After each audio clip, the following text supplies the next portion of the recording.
Welcome back to I Want That Too, the podcast where Disney merch meets Disney history. I'm entertainer writer Jim Hill, and as always, I'm joined by the lovely Lauren Hersey.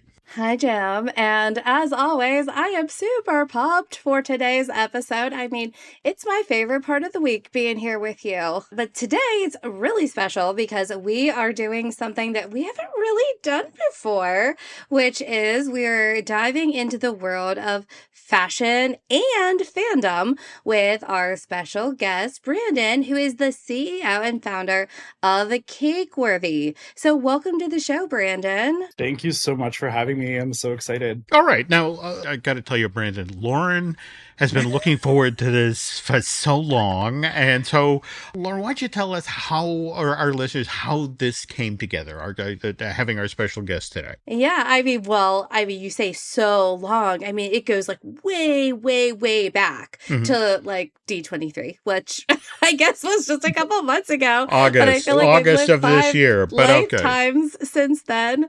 But so it was I think it was maybe the last day of the expo. I can't really remember, but I think it had to be because you and Jim Scholl were off trying to like get a sneak peek of the new like theme park expansion models that were just released the night before. Do you remember? Yes. In fact, I want a special thank you to Tim Grassi, my longtime friend who let us cut the line. Because otherwise, I think we'd still be standing in line waiting to get to see the models for Villain Land. Literally. So they were off like enjoying their time at the expo, and then there was me.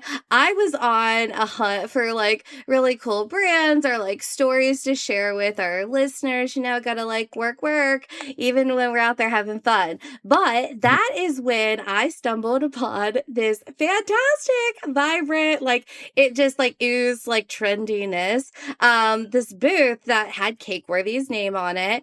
And the funny part was there was no cake in sight. Drax from Guardians of the Galaxy would not approve. But more on that later. I'm sure we're going to find out why there's no actual cake. And maybe there is. Who knows? But I was instantly just intrigued and I had all the questions. So we started chatting. And the more I learned about Cakeworthy, the more I knew that we had to get Brandon to come on the podcast. And to top it all off, I mean, we were just like talking before we started, and Brandon is a big Jim Hill media fan too. So like the stars aligned, we had a kismet moment, and now we're all here. Yes. Yeah, I'm so happy to be here. It is a total full circle moment. I've been listening forever. And when you come and introduce yourself and asked if I was familiar, it was like, oh my God, yes. Oh, that's sweet. So yeah, that was so cool. And now, speaking of familiar, I want to, right at the top here, suggest as people are listening, if they want to head over to the Cakworthy.com site, because there's some genuinely beautiful stuff there right now, especially for, well, not just the holiday we're bearing down on, Halloween, but also some Christmas stuff. That was very impressive to me. So, Brandon, for those who don't know, can you give us a quick introduction to the Cakeworthy brand? For sure. So we are a online and brick and mortar retailer. We specialize in fashion fandoms, anywhere from Disney to 90s nostalgia. We basically have all the best licenses from Universal, Warner Brothers, Strawberry Shortcake. Oh my gosh, Tamagotchi. They've done so much this year. Furby. We try and do a lot of really good deep cuts in and outside of Disney. Disney's our biggest license and our biggest program. So we typically have a new Disney launch every month. So that's bad news for me, is what you're saying. Yeah. Somebody who has very little self-constraint. We hear that a lot. There, if you look at our Instagram comments, it's like, why don't we just have our paycheck directly into your bank account? And then take my money. Yeah, take it all. You stop releasing something every 5 minutes. I can't afford it. But I think the thing with Disney too, right? And I mean, any brand, there's so many different characters and that umbrella that each drop might not appeal to you, and we'll eventually get to the one that is your thing. And that's when you can pick what you'd like. I'm just like they all feel like my thing though, which makes it very hard. And my daughter was like, "Mom, there's Hannah Montana. Why didn't you get me Hannah Montana?" Like, so I feel like it might be a genetic thing. So very sorry to, my husband who has to deal with us. But more importantly, okay, I have to ask the question I mentioned at the top of the show. Why no cake, Brandon? Or is that maybe coming? I mean, I saw they just opened the cake shop at the boardwalk at Disney World. I mean, you never know. Maybe one day we will just close our store and then open it and it'll be just cake and people will lose their mind. We launched strawberry shortcake earlier this year and it was the first time we actually did have cake in store. So now on the DL we have one time had cake. Okay. But the other 364 days a year, no cake. So I didn't realize that you had brick and mortar. Where are your shops located? So we just have one. We opened, it'll be 2 years actually this month. So we're in Canada. I'm in Hamilton, Ontario, kind of just outside of Toronto. And yeah, we opened our first store. It's been wild. We were doing pop-ups and sample sales. We did our first one during COVID. And I woke up that morning and I checked my Instagram and there were people lined up at like 5 a.m. in the rain to come. So I was like, oh, okay, cool. Because I mean, the majority of our business is in the US. So, my team calls me Humbleina because I can never like grasp how big of a thing this is. And I mean, I think in my mind, that's a good thing. But Humbleina, though, I mean, like, people probably don't realize how this thing got started. I mean, did I see that you bought like a at-home like screen printing kit and now it's everywhere? Like, how did we get here? It's been wild. I mean, the short version of the long story is I've always been really creative, really crafty. I was really into screen printing. I decided that I was gonna just take the hobby to Etsy and start making some random designs. I forget what the very first one was, but put it on there, it sold, and I was like, oh, cool. So keep going. I remember I used to get excited when there'd be like one sale a day and I'd be like, oh my God. And a couple months later, there's 10 sales a day and it's growing and growing and growing. And then we're getting a lot of support on social media. And where it kind of gets interesting is we were doing a lot of bootleg stuff that we should have been doing. I always preface that. Should not have been doing, but it all worked out in the end. So we were getting support on Disney Style, which had just started. And they were sharing a lot of our stuff.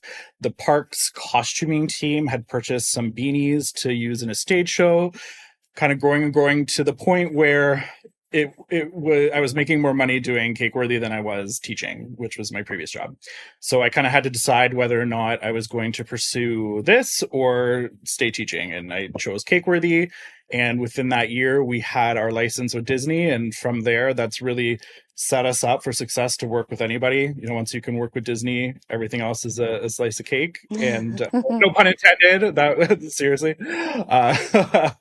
But yeah, from there, we now work with the best brands in the business. And I still truly have to pinch myself every day. It's been insane. Oh, I mean, look, it's flat out amazing how far you've come from Etsy. And Cakeworthy is clearly blown up over the years. I mean, you turn around, you guys are on BuzzFeed and featured in Cosmopolitan.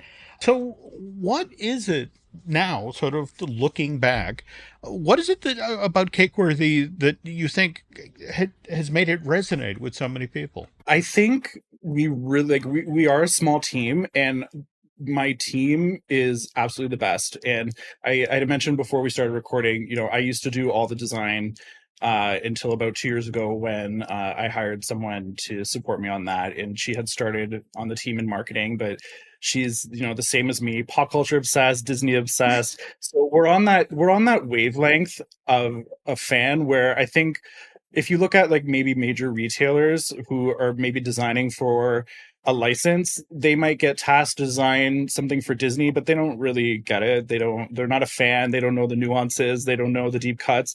So they're just outputting something. And because it's for a large retailer, it's going to end up on every shelf in 2,000 stores. But for someone like us, we are really doing those just deep cut, interesting products that we know are not in the market. And we can also, I think, capitalize on trends because of the team being so small. It doesn't need to go through 100 mailboxes to get approval. And we also, just as fans, know like what we want to see out there. You had mentioned like the witch hazel stuff before. Like, that is such an iconic short, and nobody has really capitalized on it until recently. I also would say too, like, we try and approach things from a little bit more of a fashionable lens. I mean, when I started truly thinking about Cakeworthy being a business, there really wasn't a lot of licensed clothes in the market. It was even really before places like Hot Topic were the source for getting Disney stuff, or H&M or Forever 21. It really wasn't there, especially in unisex and especially for men. So I kind of noticed this opportunity to insert myself. And I think we have stuff that people look at and they're like, oh my God, that's wild. Like, who's wearing that? But I think so many people want to, truthfully, people within my inner circle are like, really? Like, that sold? But there's people want to have fun with their fashion and their fandoms. And I think we bring that authentically. Yeah, and I mean, a lot of those items, sometimes they're considered to be like chic or couture. You know what I mean? As you like level up in fashion. But I mean, what you're doing, I mean, you've kind of you nailed it. You know your target demographic, and we all kind of are a little quirky, a little fun, and to be able to have something that's not only fashionable but also, lets people you're kind of in the club, like that's something special. So, like, when I met you at D23, I asked you the question I'm going to ask you again, is what are like the items? Like, what are the most popular items that you just cannot keep in stock that people are loving? So definitely our flannels and our AOPs. I mean, you got one on there, so you get it. Oh my gosh, wait. So before we started recording, I'm just wearing like this cute red flannel if you're listening to this as a podcast. And Brandon's like, hey, like that's one of ours. And I'm like, how do you know? Like, we're kind of far. It's a red flannel. Like, yeah, I mean, you know what? Honestly, like, everything is cut and sew. So from that pattern to the artwork on the back, like, everything was designed by us. So every single detail is thought out. And like I had mentioned, we're looking at this stuff for like a year before it gets on shelf. So I can spot it from a mile away, even if it's just the fabric. No, I mean, like, so I have to say, so I knew we were going to have this, interview, this conversation, and I, like, loved the booth at D23 that I just had to, like, I had to get one of the flannels, right? So I got one for myself, and it's very cute. It's red, has Minnie on the back, and then I got one for my daughter. We got Agatha, which is a huge hit right now, and we got them, and both of us were like, oh my gosh, we don't ever want to take it off. So then I just bought two more, and my mom just bought one. So, like, I mean, if you like a comfortable shirt to wear anywhere, maybe get one, but you'll probably want five more. So sorry in advance for that. Yeah. Right? It becomes a little bit of an addiction, especially when you love so many characters and you like, yes. I mean, I think that's the really cool thing about clothing, is that you can justify having more than one. It's not like a little knickknack that's going to sit there. You can actually get, use out of it. And we have like Facebook groups popping up. There's a really cool one. It's called Cakeworthy Love. And people in there are doing like buy and sell and trading and finding, because they do sell out, and we typically don't restock. Okay. Then welcome to the secondary market, which again, obviously shows you've tapped into something that the people are very excited about. But speaking of which, though, can you talk about how you do that, how you balance fan culture with fashion, especially given something you just mentioned, where you have to, again, because these are officially licensed, there are approval processes, and obviously these things need to be manufactured. So you're a year out doing some of these things. Can you, how do you create designs that are still fashionable with that sort of lead time? I mean, it's definitely tricky. I think half of it is we have our own lane, and something that might be considered like fashionable to like the fashion community per se isn't what we're considering fashion, but we, for example, will add like ruffles on everything, and people are like, "Oh, that looks like it's for a toddler." But I mean, when you put it on, it works. It's cute. It's Disney princess. Like if you're already wanting to wear a Disney princess shirt, ruffles doesn't mean anything. That's just elevating it. Um, so I mean, honestly, we are working sometimes even more a year in advance. Like right now, I'm working on June of next year, but I have the whole year planned out. For something like Disney, they're really good at helping us navigate that with kind of determining what anniversaries are coming up, what their like franchise priorities are, and we can kind of plug and play based on that. And honestly, it's been really helpful. Like when we first started, we kind of would just throw something at the wall. And I think it was part excitement too, right? Because we had so many ideas. We're like, oh my God, we need to do every single franchise. Literally. And now it's definitely more curated. You know, this year we did a big Lizzie McGuire drop. We did Cars, which was, you know, wild for us. Minnie for January. And I've kind of learned, you know, take it slow. The good thing is the anniversary will come up eventually, and then you'll have your opportunity to do it.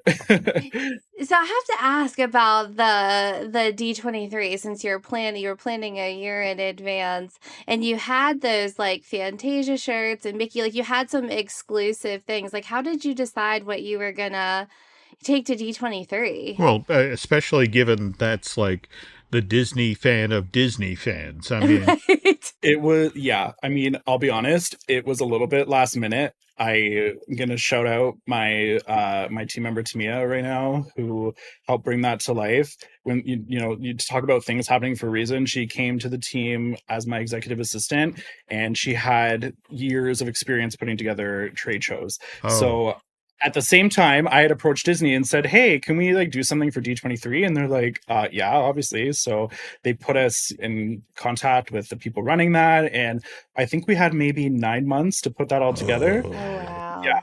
and we made it happen. And a huge part of that was her connections and getting like our booth ready and that kind of stuff. I figured out our production.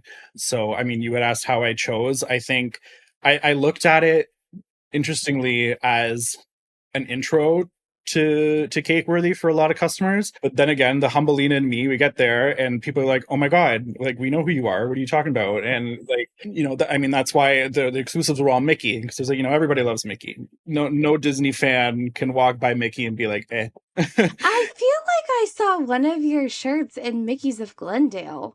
Did I? The fans, No, I or wish. something very, very similar, because I saw one on the website and I was like, was this in Mickey's of Glendale? Like, are we talking with Imagineering here? Because that'd be really cool. Oh, one day, I wish. That'd be so cool. Well, I mean, like, we're all about, like, collaborations, and Disney just put out this article talking about how they are really proud of these new partnerships and collaborations that they have going on. I don't know if you saw that. It came out like 2 days ago, but I think that I saw that you were working with the Disney store. Is that right? If so, like, how did that Me happen? too. Yeah, do you know what? Interesting enough. So I'm trying to remember the years now. It feels like yesterday, but I want to say it was 2016. We went for a meeting in person with Disney to just talk about the opportunity for licensing, blah blah blah. Obviously, we got accepted, and then we were at Licensing Expo the following year, and we were meeting with our Disney team. And someone from the Disney store happened to be there, and they literally, it was just as easy as, "Would you like to be in the Disney store?" Yes, I would. Yes, please. And yeah. So it was honestly, it was just another one of those opportunities where right place, right time. They've been such an amazing partner. We do exclusives for them here and there, and they've been really supportive. And I think it just, I mean, that channel introduces us to new Disney customers every day, and I'm so thankful. Yeah, and I mean, like, do you want to talk about what's on there right now? It's like your Christmas, right? So I think the last thing that they stocked, and I'm so lucky it sells out, so they keep coming back, was the Halloween stuff. And we had the Mickey Pumpkin beanie. I think it's gone. We had like a Mickey Pumpkin fleece jacket, gone. Trying to remember. Oh, they had an exclusive mini witch flannel. I should have mentioned that. I think they still have some of that left. So yeah, that was the last of I think what it they was a brought in. Hades flannel. Yeah, we Was did it? villains in July. Yeah, so there was Hades. Dr. Facilier and Maleficent. You know what? We actually, I'm just having a flashback here. We just did Disney villains last week, so that show just dropped yesterday, and we were talking about the Cakeworthy Halloween collection. What was still left of it that was on the Disney store, right, Jim? We did. Now, you just talked about Dr. Facilier and Hades and the like. How did you decide on those specific villains? I mean, again, if you think of the pantheon of Disney characters, those are relatively recent. If we look at, say, Maleficent or the old crone, peddler woman, and that sort of thing. So how do you select the characters that you do? I mean, my creative process is really weird. It's like half what is intriguing me at the moment, half like maybe not even half a quarter of what art's available.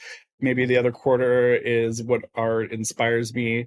I mean, for that, I remember seeing that artwork of Hades and I was like, oh my God, that would look so good on a flannel. And then thinking, okay, who haven't we done, or who have we done? But for flannels, for example, when we started, it was only quotes. So we'd go through like the roster of like our favorite villains and we do all the quotes. And then we're like, okay, we want to do something different. Let's do the faces. So we did a face of Ursula that did really well. So, okay, let's see who else has like an iconic villain scowl. And, that Hades one is almost like on the border of horrifying. But in the best way. Oh, right. It's like so spooky that it almost like doesn't read Disney. But yeah, I mean, between a little, even honestly, like we talking about again, the deep cuts, I think the fans really love, like if we haven't done it yet, but I think like, oh my God, like a Ratican flannel. No one is giving Great Mouse Detective any love. Yeah. I mean, we were doing, I think like Emperor's New Groove, Yzma, before it was, brought back into the mix, trying to always kind of just be ahead of what the big brands are doing. Can we get some Mad Madam Mim for Jim? That's a personal fave of his. Do you know what? I designed it and it didn't make it to shelf, but it's there. Oh, wow. I know. Okay. All right. You and I will have a conversation off air. They didn't like I'm an ugly old creep on a flannel. So I don't know why not. I actually have that on my business cards. So but now, I guess to circle back, we were talking about your Halloween stuff, and at top of the show, we were also chatting about the witch hazel again, out of the classic Disney short from the 50s, Trick or Treat. But can you talk a little bit about the process of selecting the poses? I mean, face it, that's a big graphic on the back of the shirt, strong pose. But how did you settle on that image? So that's a good question. So actually, I think I'm okay to say this, but I mean, not within licensing, like not every single character is available, right? So when Disney did D100 last year, that was something that was brought as an opportunity. And we were like, of course, amazing. So we released a sweater and it sold out within a day. And we re-released it this year and it sold out again. So we were like, okay, we need to expand on this. So my design partner, Vanessa, actually is the one who took the lead on that. So I can't speak to how she chose the poses, but she's also a huge Halloween freak like me. So I know we brought the poses to Disney, and then Disney has an art team that will help you like make sure that everything's on brand and that kind of thing and on model. And then it's as simple as getting it approved that way, and then we can incorporate it in the designs how we did. I think that's so cool. Okay, so you mentioned earlier about like, there's these Facebook groups and there's clearly big fans of Cakeworthy, but I know from when we were pre-gaming that you are a huge fan, like you said, of Halloween, but you're also a huge Disney and Universal theme park fan. So so a couple questions is like, how does that impact like in your creative process? Like, are there things that you just like, or being that big fan, are there things that you definitely want to design for that you haven't had a chance to do yet? Oh my gosh, totally. I think anytime I go to the parks, I come back and I feel so inspired just between just being in that environment and seeing fans. And it's gone to the point where some will recognize me and come introduce themselves and tell me their story or whatever, and that's obviously so inspiring and makes me feel like I'm doing the right thing. As for other things that inspire me, I mean, it's literally everything. I feel like sometimes it's a little bit of a downside of the job, but watching a Disney movie, for example, in the back of my mind, I'm always like, okay, like how can I spin what I've just seen into like, the next big like product? But I mean, there could be worse problems, right? Right. Than your job watching Disney movies. Like, get a grip, Brandon. As for other brands we want to collaborate with, I mean, we've been so lucky that we have a lot of brands like coming to us now and saying like, Wow. pitching their IP. One of them is Sailor Moon. I'm dying. I don't even care. I I had a meeting with them and I'm like, look at my tattoo. Like, we're for real. You go find another brand who has them tattooed, your brand tattooed. Like, come on, just give me a deal. You had me at hello. Yeah, literally. They probably think I'm crazy, but whatever. Well, all right. Now, that said, though, and again, you were talking about working on stuff coming in the next year or so. Can you give us a preview of something we might, as Disney fans, start setting aside money for in 2025? Yeah, I thought this question might come up. I could give you two that I'm really excited for.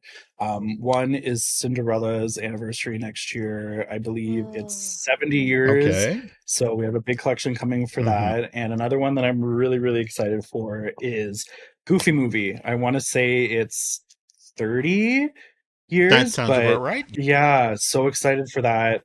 Back in our bootleg days, we were doing the standout world tour stuff before everybody else. So I'm glad to now be doing it officially and for Disney.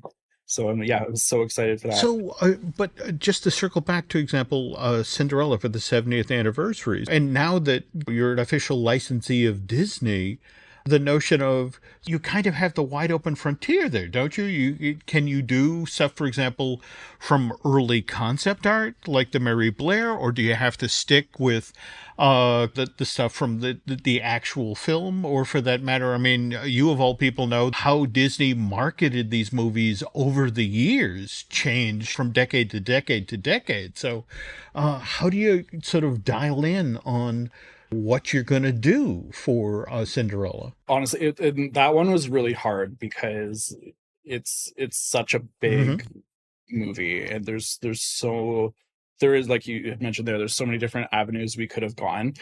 Typically, when it involves a third party like Mary Blair, they stay away from it. Okay.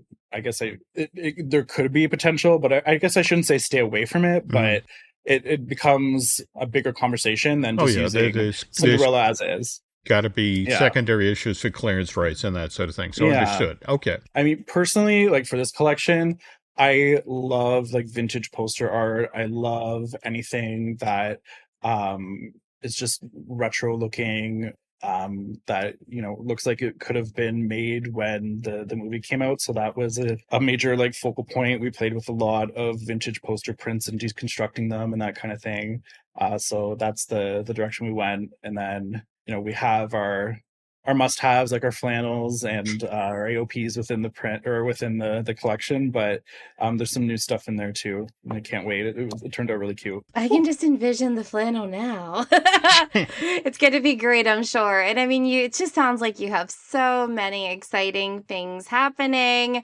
And, before we wrap up here today, Brandon, can you tell our listeners, one, where can they like shop and like buy your clothing and apparel? And two, like, where can they find you to stay up to date with everything that's new with Cakeworthy? For sure. So you can shop at cakworthystore.com, and social media, we are at Cakeworthy on Facebook, Instagram, and TikTok. Oh, TikTok. I don't follow you there yet. I'll have to do that. Yeah, we got some some fun inter-office videos. Oh, Oh. fun. Can't And wait gossip. to see that. And I mean, like, we talked about there's the Halloween items right now on the Disney store. Are you in any other stores, or is the best way for folks to shop at your direct website? We do, yeah. It's more sporadically, but we're at Box Lunch, Disney Store. I guess I'll give you an exclusive. We will be in the parks next year. We have two Oh,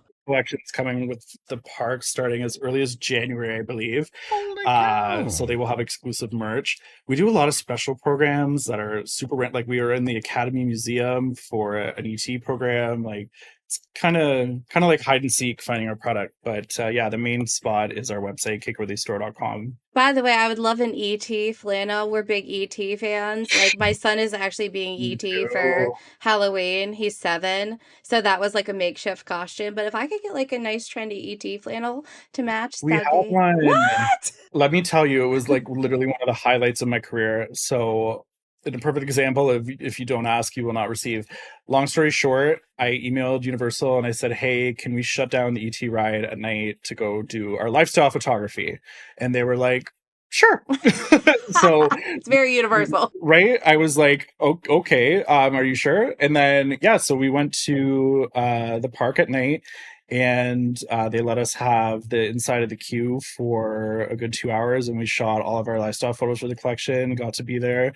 And then they took us for like a little tour of the park. It was literally like unreal, Oh, that is so cool. And by right? the way, again, I know this is going to annoy the people at the Universal Parks, but again, I love the queue at the ET Adventure. The ride, not so much. Oh, But Jim, but I no, told you the it's my queue. favorite. We rode it like 16 times one night, like over and over and over again, because that's just the type of people we are. I love that you were in there shooting your lifestyle stuff in the queue because you get to the Green Planet and it's like, "Eee."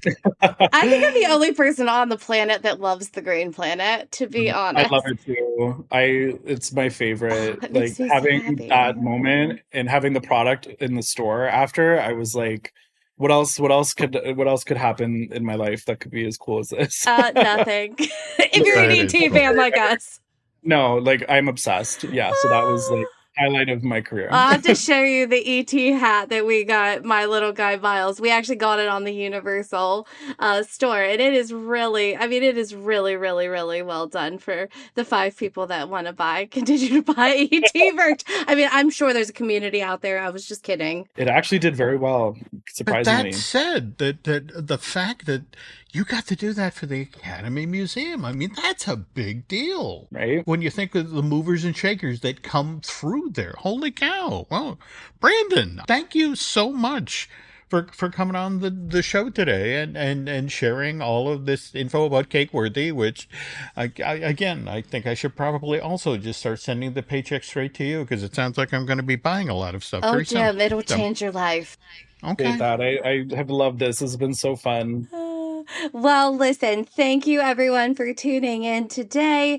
Be sure that you go and check out Cakeworthy at cakeworthystore.com. Yes. All right. And if you have questions or you want to share your favorite Cakeworthy pieces, we would love to see them. You can reach out to us on social media, Jim at jimhillmedia.com, Lauren at laurenhersey.com. And if there's other brands that you love or collabs you want to see Brandon do, let us know. We will see you next time here on I Want That Too.